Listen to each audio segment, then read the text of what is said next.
looks like we are live. Hi, everyone. Just give everyone a second to get settled in here. But I just want to give everyone a huge welcome to our 11th live stream for the Empowerment Podium. For those of you that are returning, I want to welcome you back. And for those of you that are new here, welcome. I'm so glad that you guys are joining us today, and I really hope you'll stick around. You can join this community by subscribing to this channel, following us on Instagram and TikTok, and liking us on Facebook. The links to those socials are in the description down below. Now, I am so happy to be joined by today's speaker on such a unique topic. Today we'll be following the same Q&A format that we've been following the past few live streams. So if you want to get in on that Q&A and you have a question for today's speaker, please feel free to submit any questions you have in that chat feature, and we will try our very best to get to those during our discussion. So, without further ado, I would like to present today's speaker, Michelle Wax. Michelle is the founder of American Happiness Project, a movement across 50 states focused on creating more joy, energy, and connection in the everyday. Michelle works with top companies, organizations, and schools across the USA to help teams thrive in uncertainty, use stress to their advantage, and create positive mindsets through workshops and accountability programs. She also produced the 50-state American Happiness documentary and leads the American Happiness Connection community. Prior to founding American Happiness Project, Michelle founded 2 companies in the food industry, which she sold in 2019, and she has been praised to be incredibly knowledgeable, relatable, and approachable, and brings great energy that very few are able to bring to the online world. So with that, I want to welcome you, Michelle. Thank you so much for having me. I'm excited to be here. Of course, of course. So let's just hop right on in. Let's start with the American Happiness documentary. I know in 2019 you left your 2 jobs, you hopped in your Jeep, and you traveled to all 50 states filming a documentary as an amateur filmmaker, which is crazy, to learn how everyday Americans create happiness and fulfillment. So I'm obviously curious, what inspired you to go on that journey? And can you tell us a little bit about that overall experience? It sounds so cool. Of course. And yeah, kind of from the outside looking in, it kind of seemed like a wild idea and a wild adventure to go out on.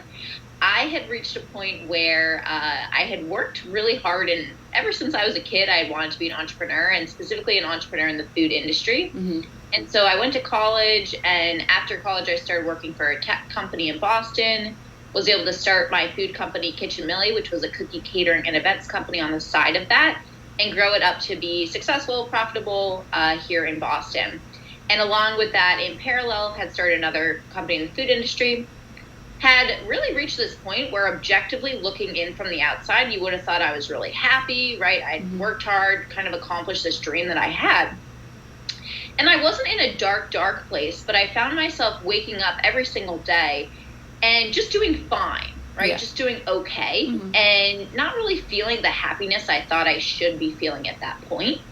And so I started digging into that for myself. I felt very frustrated about it. I felt very guilty, of course, because I knew objectively I had a lot of good, but it felt like my brain was going to this place of stress and worry and self-doubt and all those more negative emotions. Yeah. So after digging into it, for myself, I noticed by implementing strategies I had learned through doing that research, really made a tremendous impact. And I had the idea to film the documentary with zero filming experience the day after 4th of July, because I thought, if I can capture a whole bunch of people all across the USA, hundreds and hundreds of people, their perspectives, how they're creating more internal happiness, not this more outside happiness that's dependent on other people or circumstances or achievements, that could really be impactful. And so that's kind of the idea that set everything in motion. Nice.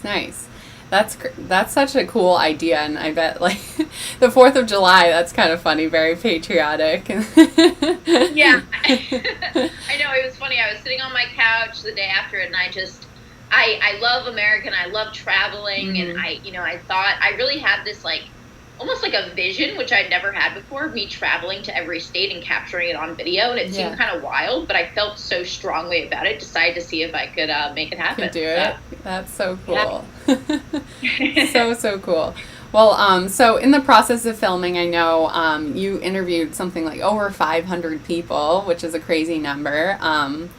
While that's obviously a lot of people, and there's going to be different perspectives and opinions and backgrounds, there must have been, some commonalities and themes that kind of emerged throughout all those interviews. So what were some of those that you kind of picked out along the way? Definitely. So a really common theme across the entire country was that happiness is really a choice that you have to make for yourself. Nothing that's external is going to bring in long-term happiness. Of course, another person or material thing or achievement will bring in that spike of happiness. But for long-term happiness, it really comes from within and is this more self-awareness internal process. Mm-hmm. And of course, like you were saying, people were saying that in different ways, had different stories and perspectives. But that was really the overarching theme, that it is a choice and it's internal. Mm-hmm. And, like I mentioned earlier, I'd always look to kind of the achievements and goals that I hit to bring in that happiness. Yeah. But was feeling, after you hit it for a couple hours or a couple days, you kind of go back to feeling the exact same way as you did before. Yep. And then another theme was that Americans had really worked to create a more positive mindset, really that filter that you're viewing the world with. Mm-hmm. And that's something that I had learned when digging into the science of happiness, is that your brain is actually wired to skew slightly negative because it helped protect you in our primal times. You had to be on high alert for what could go wrong. Right. And so they had retrained the mind to really start looking for that opportunity, that good, the meaning they could find in perhaps unfortunate situations. And that was really powerful, getting out of that state of more negativity, complaining, stress, and rerouting and rewiring their mind. Very cool. I love that idea that it's a choice. It's so easy. I think, at least in my experience, it's so easy to just blame, like, how you're feeling. If it's not happy, you blame it on external factors. You blame it on, like, things that have gone wrong in your life and things like that. But at the end of the day, it's just about, like, it sounds like it's just about your mindset. It's just about how you frame things that really allows you to choose happiness versus it being like a state that you achieve. Yeah, and it definitely takes consistent effort and work, because I feel like pretty much the entire world is telling you not to be happy, right? You're being constantly bombarded with all this information, especially in the news and everything happening, right? But like you were saying, yeah, it is really that decision that's, like, not necessarily easy every single day, but it's simple to start rerouting it. Right, yeah. Yeah. I love that, especially at this time with all the craziness that's happening. It's definitely good to keep that in mind. All right, so I think I was watching the documentary, and one of the lines that stuck out to me from an interview in the documentary, and I think it was also one of yours as well, but came from Monroe from California. And he said, "You are protected on this earth until you have served your purpose." And I think that that's such a, like, thought-provoking quote. Why did this also stick out to you? And, what have you learned about purpose, your purpose, or everyone's purpose throughout your journey of filming the documentary? Yeah, so this really resonated with me because I think when I was, running the food companies, I was really seeking more purpose or more fulfillment in day-to-day life. Mm-hmm. And I think that's what a lot of us are craving. We constantly survey the American happiness community, and that's something that comes up time and time again is, what are you craving more of? And it's that purpose and fulfillment. Mm-hmm. And so I really liked his perspective, because he went on to say, after that initial quote, that your purpose could be what you think your purpose is, right? Maybe you are building a company, maybe you're building a family, creating a family, maybe you're working towards some goal that you think is going to impact, the people around you, the world, whatever it may be. But your purpose could also be something that you never know is your purpose. It could be one conversation you have with someone that you never know where that leads, right? Maybe they go on to do something that impacts something else. That was your purpose. Maybe it's, being in a location at a certain time to make some effect, right? It's these very small things that we might never know. Yeah. And that's really interesting to me, because I feel like we may never know our purpose, but you're protected on this earth, and you can kind of go to sleep knowing that, you're protected here until you've kind of come here to make the impact that you're designed to do. That's such a crazy thought, that it could be something as small as like just pointing someone else on the right path or something. But I love that idea. So that's really, really cool. Yeah, I bet you definitely picked up on like tons of snippets like that, though, just in talking with so many people. There must have been so many like crazy quotes and moments of like, wow, that's such a good thought. Yeah, another one that I would love to share is so something unique that kept happening time and time again was on opposite sides of the country, people from different backgrounds and circumstances, they were saying the exact same things on how to create more happiness and how to start kind of shifting that perspective, that mindset. Mm-hmm. And one that sticks out to me was a man in Wyoming. He was talking about how, when you meet someone, you kind of initially think, oh, did that person like me? Or did that, interaction go well, right? We're kind of so focused on that. Mm-hmm. And he said to kind of take yourself out of your own body and look at yourself and like, would you want to meet yourself, right? Would you want to be friends with yourself? Mm-hmm. Would you want to be in a relationship with yourself, right? Whatever it is that you're working towards or want to improve or become better at. Mm-hmm. And then Sarah in Virginia Beach, who I was chatting with and doing an interview with her, she said the exact same thing. She was like, I take myself out of my own body and I, ask, would I want to meet myself? Would I want to be around myself, right? Am I energetic? Am I positive? Or am I really bringing people down? Oh, and that's an interesting way, I think, to look at it is kind of make yourself the third person in a situation. I love that. I wouldn't think that, but yeah, it's a great way to form a perspective on yourself and whether you're happy with your own outward appearance. That's cool. Yeah, I like that a lot. To cut you off. Sorry to cut you off there. No, please. I think perception is so powerful, like how you're being perceived. And it might be unintentional too. Like I know some people's like expressions or body language just naturally kind of go to a more closed off place. Mm-hmm. But it's really interesting if you can kind of look at yourself, and sometimes I think we come across in ways that we might not want to, and often it's very unintentional, right? We don't realize we're doing it. Mm-hmm. So it's kind of a unique exercise to do. Yeah. No, I love that. That's so cool. Yeah, just having all those unique perspectives, having these little things kind of pop out, I think is really cool. All right, so this might be a little bit of a selfish question on my part.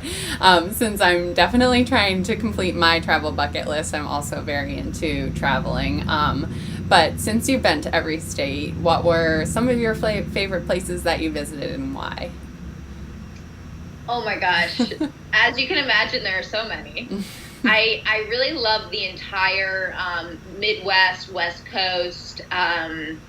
A couple that stick out to me for like natural or in nature. Yeah. The Grand Canyon I always wanted to see, and that was gorgeous. Just like an amazing experience. I went at sunrise. It was just awesome. I went before like a lot of people were there too, so it was very almost majestic, you could say. Mm-hmm.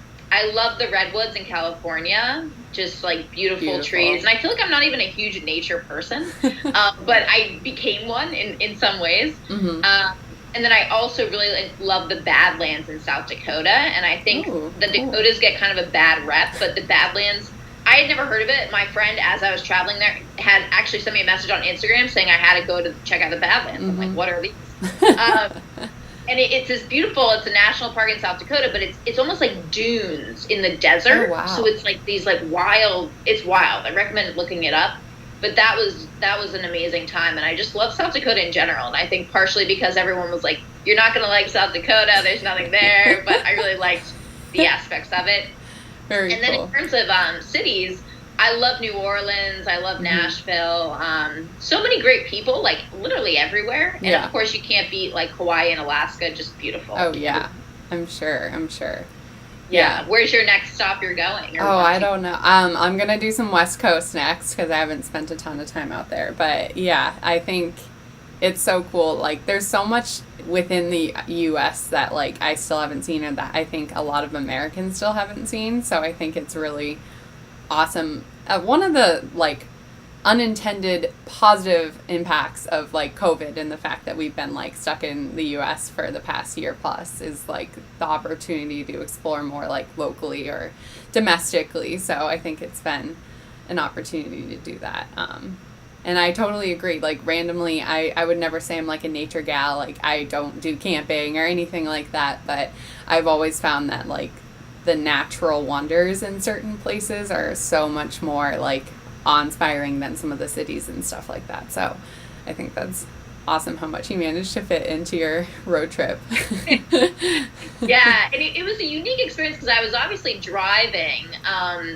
So it provided a unique experience in, like, you would normally fly over a lot of these states, right? Like, flyover states. Yep. And it was cool kind of driving through expansive areas that I definitely wouldn't have seen otherwise. So that was cool too. Yeah. How long did it take you to do all of the 50 states? I'd imagine it would take a long time. I was booking it, and if some people ask me, like, what would you do differently, I would have allowed myself more time because I didn't account for factors like driving is just super tiring, and just a simple doing thing these, like that. Long I just didn't account for it. But I spent about 2.5 months doing the lower 48, so what I could drive to, and then I came back to Boston, parked my car, and then I flew to Hawaii and Alaska for about 2 weeks. So ended up taking about 3 months total. Wow, nice. That's awesome. Yeah. I was booking it. All right. So I think lastly, and I think what probably everyone watching this right now is already wondering, but based on what you learned and all the people that you interviewed and met along the way, how can we all create more happiness and fulfillment in our own lives regardless of circumstances? So I would recommend, and this was a top strategy we found across the country, is really to start your morning on your own terms. And most people have probably heard of a morning routine, right? But I think morning routines, they can be kind of intimidating, right? Often they're kind of portrayed as this like half an hour, hour-long thing you have to do. Yep. And often, we just don't have time for that. So I recommend starting your morning on your own terms and have that really be the start of your day. And an easy way to do that is the first thing when you wake up in the morning, you shut off your alarm and don't go on social media, don't go on the news or your email or your text messages. Literally turn your phone on airplane mode for 1 minute and just ask yourself 3 questions.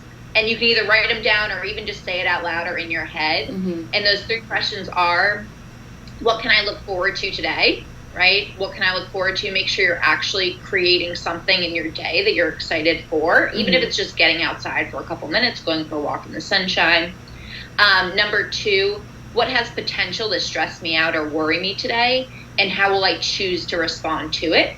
So you're able to get ahead of those events. If you're anticipating maybe a meeting or a stressful call, of course, things are going to come up that you don't anticipate or you can't anticipate. But in choosing how you're going to respond, whether that's be taking a breath or, taking a minute to just not reply right away or respond right away, it allows you to take back that control and make it more internal. And then the third question is, how do I want to feel at the end of today? And what do I need to do or not do to make that a reality? So it's really setting the intention for the day, making sure you're planning that out, and you're just starting your morning on your own terms and in a positive way versus giving away your energy and really focus right away to other people or social media or the news and things like that are just traditionally pretty draining. Yeah. Oh, yeah. I love that. I definitely could work on that because I'm totally guilty of rolling over and immediately checking my phone and then listening to some morning news podcasts and things like that. Definitely not starting on my own terms. So that's something that I can definitely work on. And I think those are great tips. It's a good way to do it. I feel like, too, it's not super intimidating where it does, even if you can't do it right away, like say you have to for some reason, rush out of bed, you can still do it while you're brushing your teeth. It's a short enough time, right, where you can just kind of go over it in your head. And that's helpful too, right? It's better than not doing it at all. So nice. No, I think that's a great tip. And honestly, this has been so interesting just to talk to you about your whole journey, the whole 50 states road trip, the filming, all the people you talked to and what you learned from them. So cool. Any other closing thoughts before we kind of close this out? Oh man. Well, I want to invite everyone to check out the documentary, of course. Yes. We have a whole bunch of free resources on the website too. But I would say the biggest aha moment for me when I was kind of feeling just kind of stressed and just kind of down and blah was realizing that our brains are wired to go to that place. So if you have that self-doubt or that lack of confidence or whatever negative emotion or feeling you're having, it's really not your fault. That's just the way your mind is wired. But there's a way to start training your mind out of that. And it does take time, but really creating a more positive mindset has allowed me to like just really expand in every area of my life. So what I recommend is starting to kind of audit what is perhaps causing that emotion or draining your energy or creating stress that's just not ideal. Yeah. And then starting to limit time or interaction with it if you're able to. For a lot of people, that might be social media, or it might be, limiting interaction with someone in your life, right? That might be draining. But that was really interesting to me, is learning, okay, this is actually just the way my brain's going to go naturally, but I have to kind of bring some self-awareness to what's going on and then start to rewire it and reframe the thought patterns a bit. Nice. That's awesome. Well, thank you. I want to give you another huge thank you for joining us today and sharing your crazy journey across the U.S. and everything you learned from it. I think you clearly have left us all with a great base to start creating more happiness and fulfillment in our own lives. And like Michelle already said, everyone go check out the American Happiness Project and the documentary. I've linked both of those down in the description below so you guys can go check them out. I watched the documentary myself and I do highly recommend. So thank you so much, Michelle, for coming on. Oh, thank you so much for having me. This was so amazing. I appreciate it. Of course. Now, before everyone runs off, just a couple quick shout outs. If you guys want to share your story, please let me know.